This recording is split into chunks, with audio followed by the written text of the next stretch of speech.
Jane's Addiction kicked off their tour here last night in Las Vegas, and my thoughts.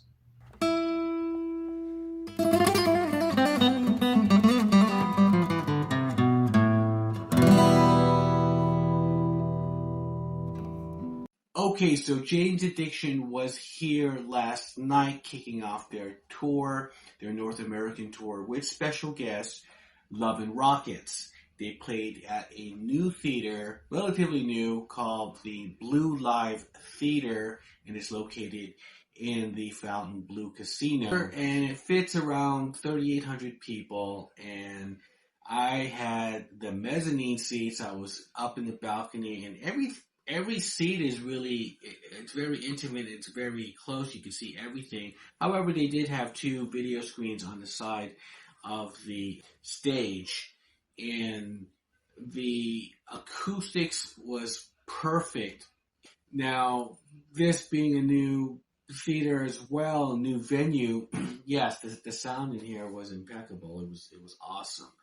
I couldn't believe it myself. And going straight into this, I'm going to talk a little about Love and Rockets. Okay, so, Love and Rockets and Jane's Addiction do have a little history together, so it was really great to see this band opening up for them, and they came out there in, rock star fashion. They never took off their shades, and they played some of their hits, So Alive and No New Tale to Tell. And it was a great nostalgic feeling because even, Jane's Addiction has opened up for Love and Rockets, and even in the old video of Soul Kiss, you see Stephen Perkins wearing a Love and Rockets t-shirt. So that was really cool how they kind of brought them along with this tour, because this is the original lineup of Jane's Addiction with the return of Eric Avery and Dave Navarro. Now, I've never seen Jane's Addiction other than this lineup. I've seen them in the San Francisco auditorium, and they had Pixies and Primus opening up, and that show was amazing. That show was great. And this time around, of course, they're a little older, but however, they are so tight. I couldn't believe how the three members that back up Perry are just phenomenal. And there's some improvisation in their songs, and they mainly went through the Eric Avery stuff, and they played a new song, of course, and that would be Imminent Redemption. I got this shirt because I like the new song. The new song is very much sounding like Jane's Addiction, like they just picked up right from after Ritual. Okay, and Eric is a very important person, I would say, in Jane's Addiction. He is a co-founder with Perry, and a lot of the songs from the Triple X live album, Nothing Shocking and Ritual, they're very bass driven. That's how a lot of the iconic songs start off with Eric Avery, whether it was Mountain Song, Whores. It's always starting off with Eric Avery, and so the new song, Imminent Redemption, there's no difference. Let's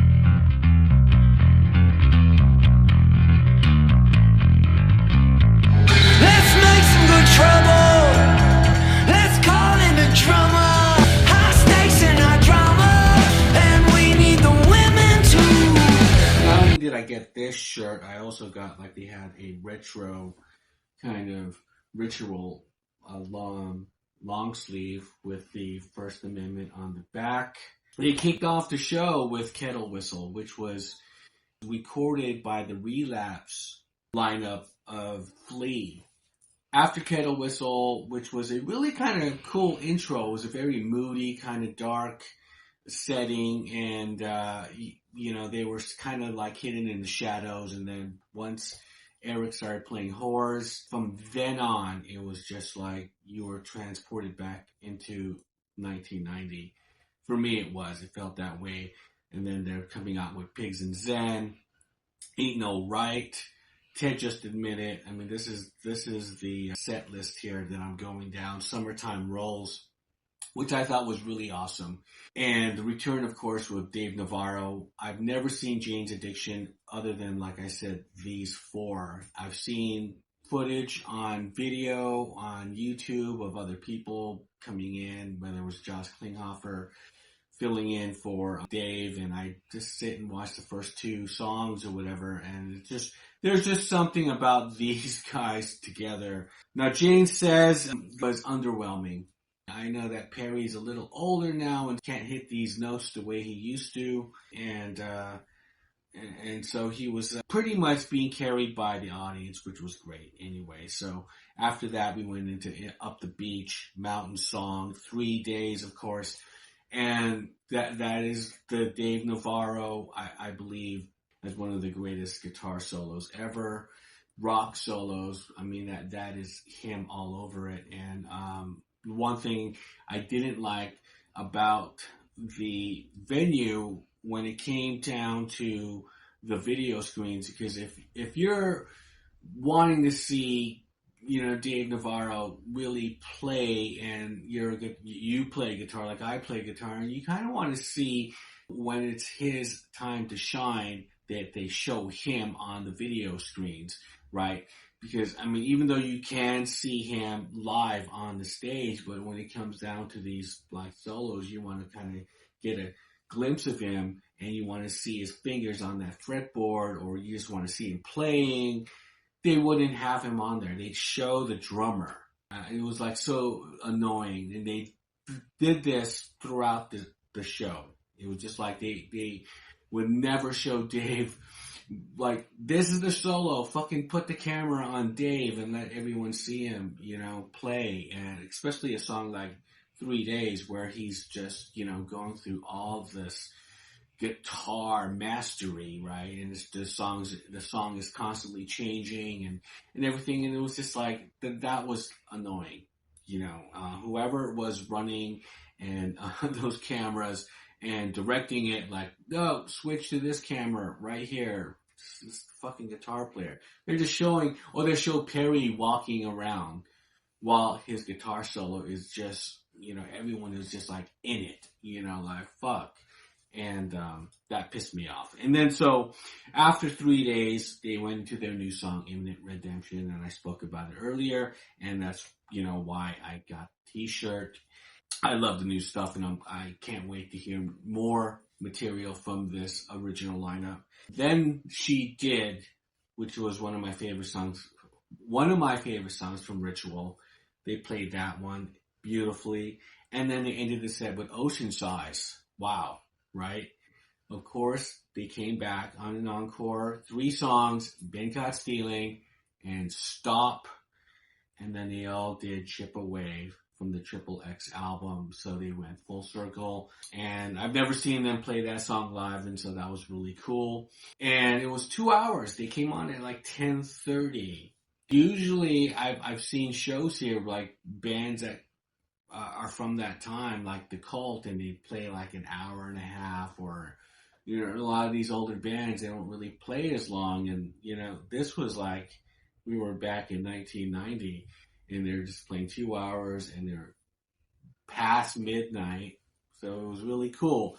I would see this band again, of course. I love this band, and it's one of my favorite bands live, and then they were still a force to be reckoned with.